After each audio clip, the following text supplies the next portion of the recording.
It's 5 o'clock, and I welcome everybody to the Saugeen Shores Committee of Adjustment for Monday, January the 20th, 2020, and I now call this meeting to order. At this time, I'd like any member to acknowledge any pecuniary interest, either now or at time forward.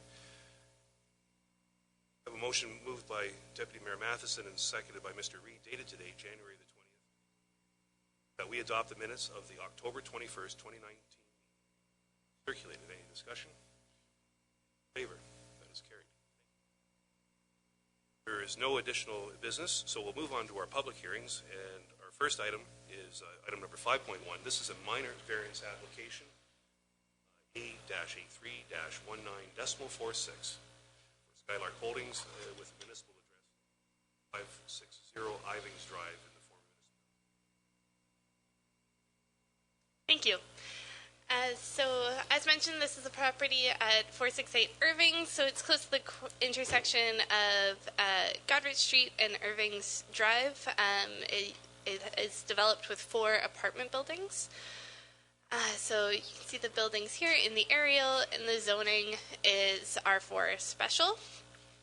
So it is a residential use on the lot, and the surrounding uses are residential and commercial. It has municipal servicing and access onto Irving's Drive. So the purpose of this application is to permit 2 additional units on the property. So the site-specific zoning permits 45 dwelling units, and there are 47 units which have been constructed in the 4 existing buildings.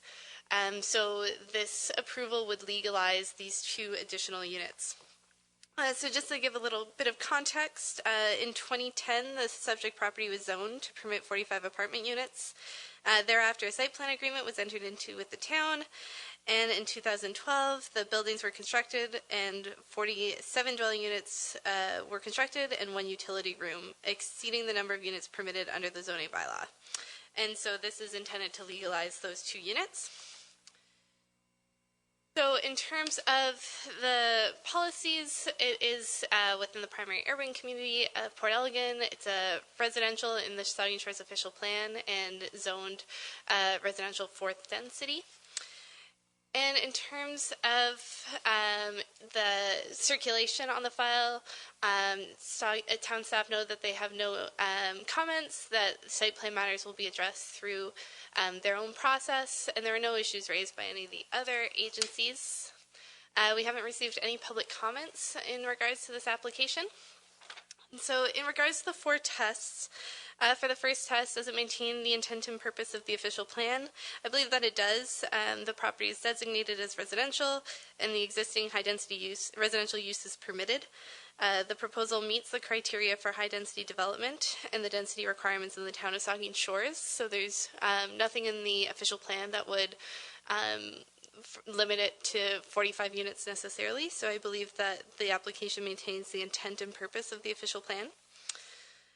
Does it maintain the intent and purpose of the zoning bylaw? I believe that it does. The property is zoned residential 4th density special, R410, and the special provisions relate to the built form, the number of units, setbacks, buffering, landscaping, and parking, which would have been implemented through the site plan control agreement. The minor variance is required to address the provision in the bylaw which permits 45 dwelling units in the zone, and the variance is requested to legalize 2 additional units. These units have been constructed, and I don't believe they've undermined the overall functioning of the site or caused undue impact on adjacent properties.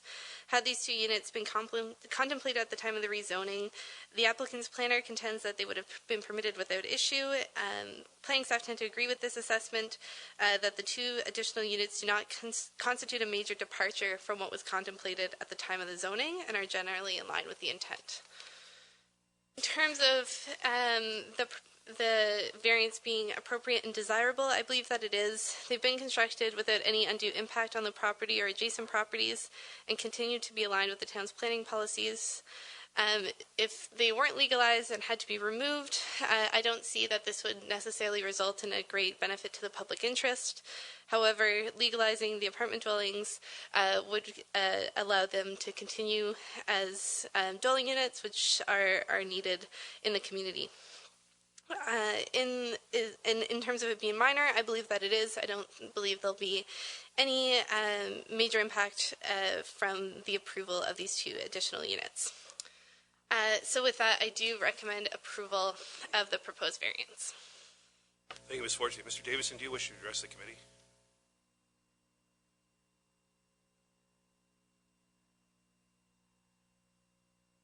Right.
Forte, when did we first learn of this extra units? So I can only speak to county staff. We received this application in November. I can't say when the town staff might have been aware of this. Questions from the committee? Councilor Grace. Thank you, Mr. Chair.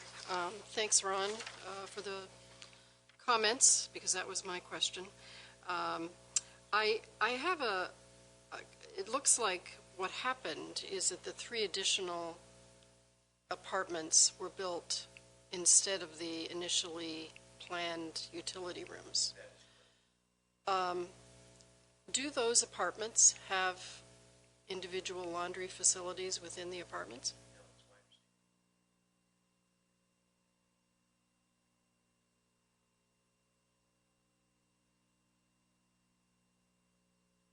Well, I see that as unfortunate. I mean, that those people, and so obviously their choice, they chose to live there regardless, but to have to traipse over to one laundry room, one utility room for all 4 is, my concern, and this is not your responsibility, but my concern is the, that going forward, I'm confident that our building officials will make sure that the site plan is adhered to, the original plan. This is well, it's disappointing to see this happen. Was there a change in ownership, or do you know why this change, the application arose at this time? Yeah. A change of heart, I guess. Yeah. Okay. Those were my questions. Anybody else? Thank you, Mr. Chairman. Through you to Jay, as far as taxation purposes go, have we missed out on anything? Do we pay by 45 or is it by individual units? So we've been getting the money for all 47, not for 45? I'm not sure how the taxation scheme works on this. Maybe perhaps someone else, can David even suggest how these get taxed? I don't know. Certainly we've been collecting water bills on usage, as we do with all of them, and I'm not sure about taxation, though. Supplemental, is that something we should be looking at? Yeah, I can look into it. I can also, when we looked into the file, there's nothing in the property file that suggests even extra units were installed, and there's about 1,000 building notes, so I can't even say where along the lines it occurred.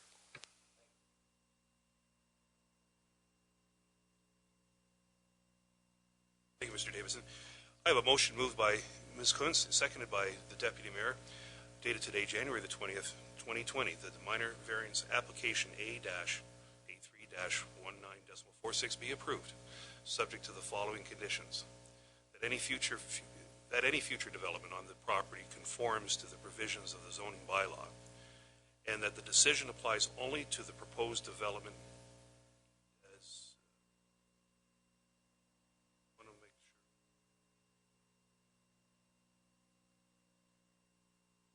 sure. 2, that the decision applies only to the proposed development as indicated on the Schedule A attached to the decision sheet, forming part of this decision, and that a maximum of 47 dwelling units be permitted. All in favor? Great, thank you.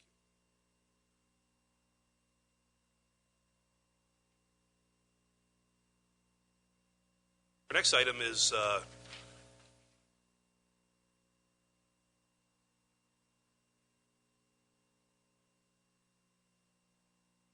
Our next item is 5.2. This is a minor variance application A-84-19.48 for Carolyn Wilson with the municipal address on Grosvenor Street in the former town of Southampton. Ms. Fortier. Thank you. So this is a property in Southampton near the intersection of Grosvenor Street North and McDonald Lane. So you can see the property there. Now it is currently vacant. The house that's seen in the aerial has since been demolished, and so it is a vacant site. The surrounding uses are residential, and there's also a commercial business in this kind of long building just adjacent to it. That's I think it's GW signs, GW, yeah, in Southampton. So that's there, and so it is serviced with municipal water and sewer, and has access to the year-round municipal road, which is Grosvenor Street. In terms of the proposal, so the purpose of this application is to permit a home occupation to be permitted in a detached structure. So the zoning bylaw provides a number of policies and that home occupations must meet, and they're only contemplated within a dwelling, not in accessory buildings. And so the proposed minor variance would permit a business basically to be run out of the proposed shop as shown here. And this just shows kind of where those two buildings would be on the site. In terms of the policies, it is within the primary urban community in Saugeen Shores. It is a residential lot, and it is zoned residential first density special, and the special provision in this case allows for a hardware store on the site. So in terms of the department comments, the town just provided a bit of clarity in terms of the right-of-way and what they're looking for. Noted that they'd like some definition of the size in the decision, which has been added, and noted that only one service will go to the lot. There were no issues raised by any of the other agencies circulated, and there are no public comments received with regards to this application. So in terms of the four tests, before I get into that, with all of our applications, we look at the provincial policies and making sure they adhere to the PPS. In this case, for cultural heritage, it was flagged as being an area of high archaeological potential. Within this area of Southampton, there's a number of known archaeological sites, and so we use a checklist provided by the Ministry of Culture, Tourism and Sport to evaluate all Planning Act applications for archaeological potential. And this includes, and in this case, when there's a proximity to a known archaeological site, further review by an archaeologist is required under the checklist. So we've included that as a condition of the minor variance in this case in order to address that provincial interest. In terms of the four tests of the minor variance, the first test, does it maintain the intent and purpose of the official plan? This property is designated as residential and is within Special Policy Area 2. So the proposed attached dwelling and home occupation are both permitted uses within the residential designation, so there's no issue from a use perspective.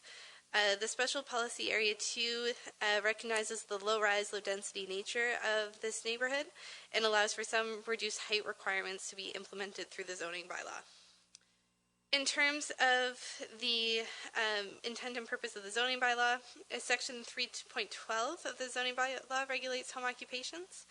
The proposed home occupation meets all the criteria in the zoning bylaw except for the provision that home occupation shall be permitted within a dwelling unit.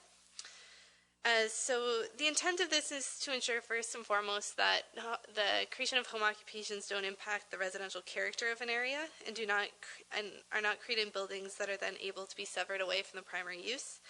In this instance, I'll go back to the site plan. The site is arranged in a way that mitigate both these impacts. So firstly, the property has access over the paved right-of-way over here on the northern side of the property, which gives access to the rear of the lot.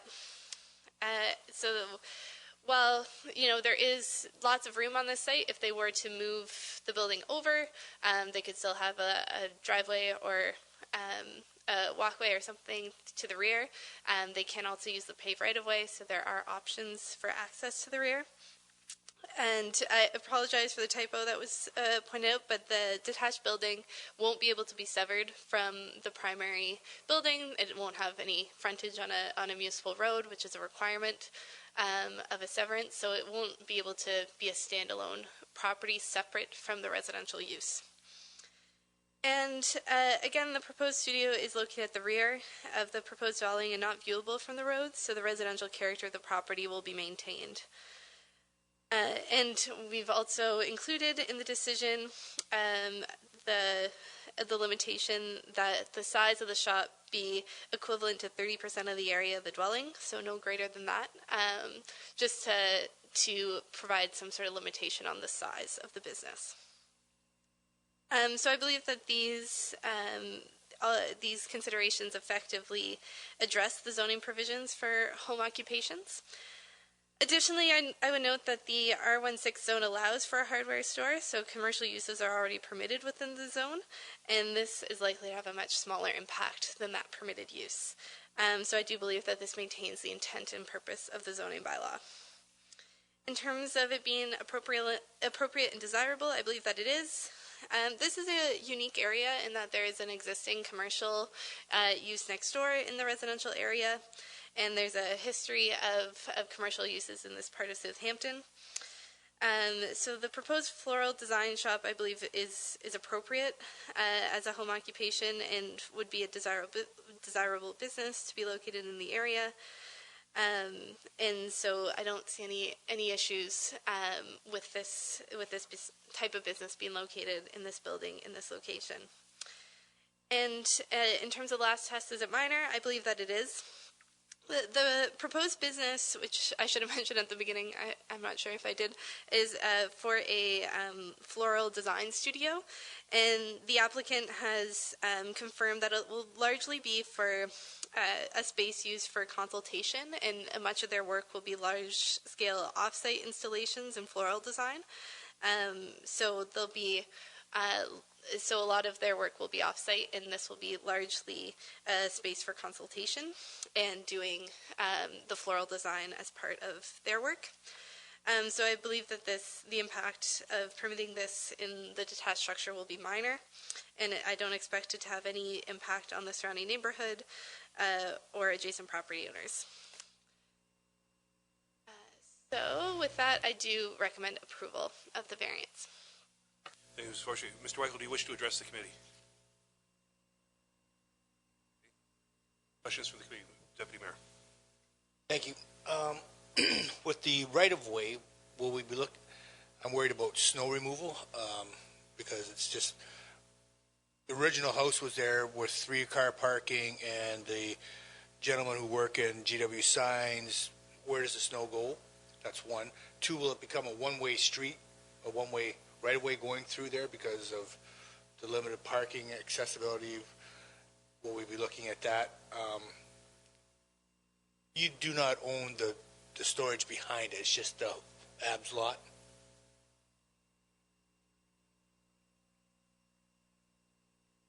Yeah.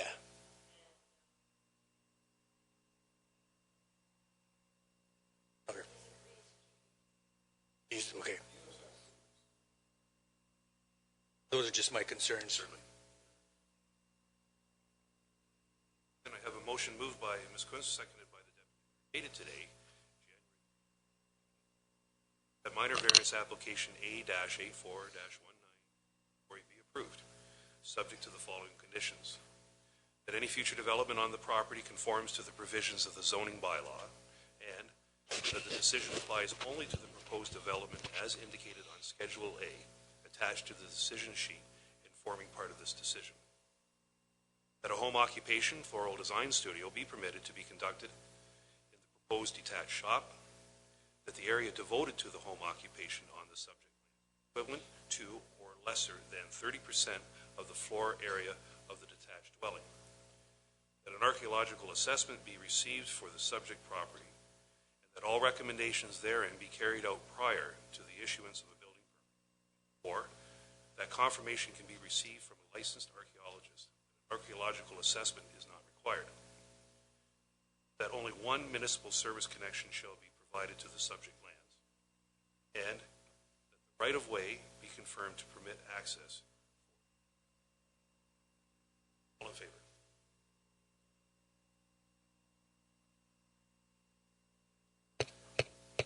Our next meeting date will be on Monday, February the 18th, 2020, and that's a tentative date right now. And I have a motion moved by the Deputy Mayor and seconded by Ms. Quince, dated today, that we do now adjourn to meet again at the call of the Secretary. Treasurer, all in favor?